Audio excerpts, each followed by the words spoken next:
Welcome to Vincy kitchen. ఈరోజు మనం సజ్జలతో బూరెలు ఎలా చేసుకోవాలో చూద్దాం. ఈ సజ్జలు ఆరోగ్యానికి చాలా మంచిది. వీటిలో ప్రోటీన్, ఫైబర్, ఐరన్ చాలా ఎక్కువగా ఉంటాయి. అంతేకాకుండా ఇది కొలెస్ట్రాల్ని కూడా తగ్గిస్తుంది. ఇంకా ముఖ్యంగా పాలిచ్చే తల్లులకి ఈ సజ్జలు వాళ్ళ డైట్లో తీసుకున్నారంటే మిల్క్ ప్రొడక్షన్ పెరుగుతుంది. ఇన్ని ఉపయోగాలున్న సజ్జలతో ఈరోజు మనం సజ్జ బూరెలు చేసుకుందాం. ఈ సజ్జ బూరెలు చేయడానికి కావలసిన పదార్థాలు 4 గ్లాసెస్ సజ్జపిండి. ఏ గ్లాస్తో అయితే సజ్జపిండి తీసుకున్నామో అదే గ్లాస్తో 1.5 గ్లాస్ బెల్లం, ఎండు కొబ్బరి, యాలకులు 10. ముందుగా ఎండు కొబ్బరిని తురుముకోవాలి, లేదంటే మీరు మిక్సీలో వేసి పొడి కూడా చేసుకోవచ్చు. యాలకుల్ని కూడా పొడి చేసుకోవాలి. ఇప్పుడు సజ్జపిండిలో ఈ తురుము పెట్టుకున్న ఎండు కొబ్బరి, ఇలాచీ పౌడర్ వేసుకుని అంతా కలిసేలాగా కలుపుకొని పక్కన పెట్టుకోవాలి. ప్యాన్ని హీట్ చేసుకుని 1 గ్లాస్ వాటర్ వేసుకోవాలి. ఏ గ్లాస్తో అయితే పిండి తీసుకున్నామో అదే గ్లాస్తో వాటర్ తీసుకోవాలి.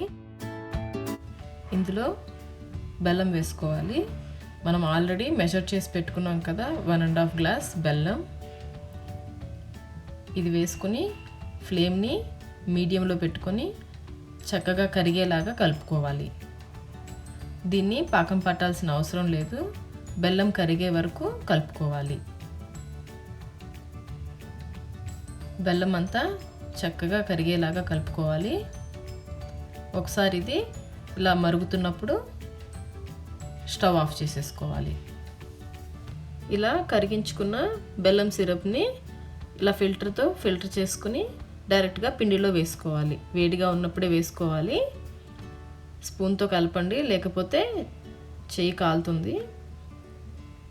కొంచెం కొంచెం యాడ్ చేసుకోవాలి, అంతా ఒకేసారి కాకుండా కొంచెం కొంచెం యాడ్ చేసుకుంటూ కలుపుకోవాలి. బాగా కలిసేలాగా కలుపుకోవాలి. వేడిగా ఉంటుంది కదా, అందుకని స్పూన్తో కలుపుకోవాలి. కొంచెం చల్లగా అయ్యాక మనం చేత్తో కలుపుకోవచ్చు. ఇప్పుడు చేత్తో మొత్తం కలిసేలాగా కలుపుకోవాలి. ఒకవేళ మీకు వాటర్ తక్కువైతే కొంచెం వాటర్ యాడ్ చేసుకోండి. మీకు ఎక్కువ స్వీట్ కావాలి అనుకుంటే ఒకసారి ఈ పిండిని టేస్ట్ చూసి కావాలంటే కొంచెం బెల్లంని పొడి చేసి యాడ్ చేసుకోవచ్చు. ఈ సజ్జపిండిని మనం ఇంట్లోనే ఈజీగా చేసుకోవచ్చు. సజ్జల్ని ఓవర్ నైట్ నానబెట్టుకొని, లేదంటే 5-6 గంటల ముందు నానబెట్టుకొని చక్కగా ఆరబోసి డ్రై అయ్యాక మిక్సీలో గ్రైండ్ చేసుకోవాలి. మరీ మెత్తగా కాకుండా కొంచెం బరకగా గ్రైండ్ చేసుకుంటే సజ్జ బూరెలు చాలా బాగుంటాయి. ఈ విధంగా పిండిని కొంచెం మెత్తగా, మరీ గట్టిగా కాకుండా కలుపుకోవాలి. డీప్ ఫ్రైకి సరిపడా ఆయిల్ పెట్టుకుని హీట్ చేసుకోవాలి. ఒక మిల్క్ ప్యాకెట్ కవర్ కానీ ఆయిల్ ప్యాకెట్ కవర్ కానీ తీసుకోవాలి. ఒకేసారి 4-5 చేసి పెట్టుకునేలాగా కొంచెం పెద్ద కవర్ తీసుకోవాలి. ఒకసారి దీన్ని వాటర్తో తుడుచుకోవాలి. కావలసినంత పిండి ముద్ద తీసుకుని చక్కగా బాల్ లాగా చేసుకుని వేళ్ళతో నొక్కుకుంటూ స్ప్రెడ్ చేసుకోవాలి. క్రాక్స్ రాకుండా చక్కగా స్ప్రెడ్ చేసుకోవాలి. చేతులు తడుపుకుంటూ వాటర్తో చేసుకుంటే ఈజీగా స్ప్రెడ్ అవుతాయి.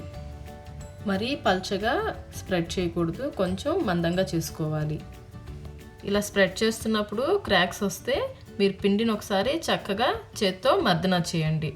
అప్పుడు మనకి ఇలా స్ప్రెడ్ చేస్తున్నప్పుడు క్రాక్స్ రావు. ఆయిల్ చక్కగా కాగిపోయింది. నిదానంగా ఒక్కొక్క బూరెని వేసుకోవాలి. ఇది కాలి చక్కగా పైకి వచ్చిన తర్వాతనే మరొకటి వేసుకోవాలి. ఒకసారి గరిటతో పక్కకు తోసుకుని ఇంకొక బూరె వేసుకోవాలి. ఇది చక్కగా కాలిపోయింది. రెండో వైపు తిప్పుకుందాం.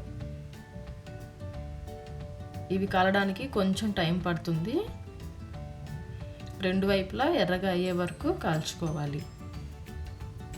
చూసారా ఎంత చక్కగా పొంగాయో బూరెలు. ఇప్పుడు దీన్ని కూడా రెండో వైపు తిప్పుకుందాం. ఫ్లేమ్ని మీడియంలోనే పెట్టుకోవాలి, లేకపోతే బూరె పైన మంచి కలర్ వచ్చేస్తుంది కానీ లోపల ఉడకదు. ఈ విధంగా ఎక్సెస్ ఆయిల్ని డ్రైన్ చేసేసుకుని టిష్యూ పేపర్ మీద వేసుకోవాలి. అలాగే మనం చేసి పెట్టుకున్న బూరెలను వేసుకొని మళ్ళీ ఫ్రై చేసుకోవాలి. మరొక బూరె వేసే ముందు దీన్ని కొంచెం పక్కకు తోసుకుంటే రెండు అంటుకోకుండా ఉంటాయి. ఈ బూరెలు ఒక వారం వరకు నిలువ ఉంటాయి. ఇవి ఫ్రై అయ్యేలోపు మీరు మరికొన్ని బూరెలు చేసి పెట్టుకున్నారంటే బూరెలు చేసుకోవడం ఈజీగా ఉంటుంది.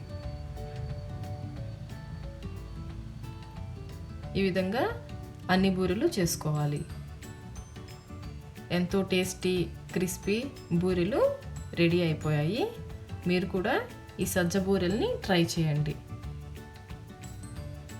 మీకు నచ్చినట్లయితే లైక్ చేయండి, షేర్ చేయండి, కామెంట్ చేయండి. మా విన్సీ కిచెన్కి సబ్స్క్రైబ్ కూడా చేసుకోండి.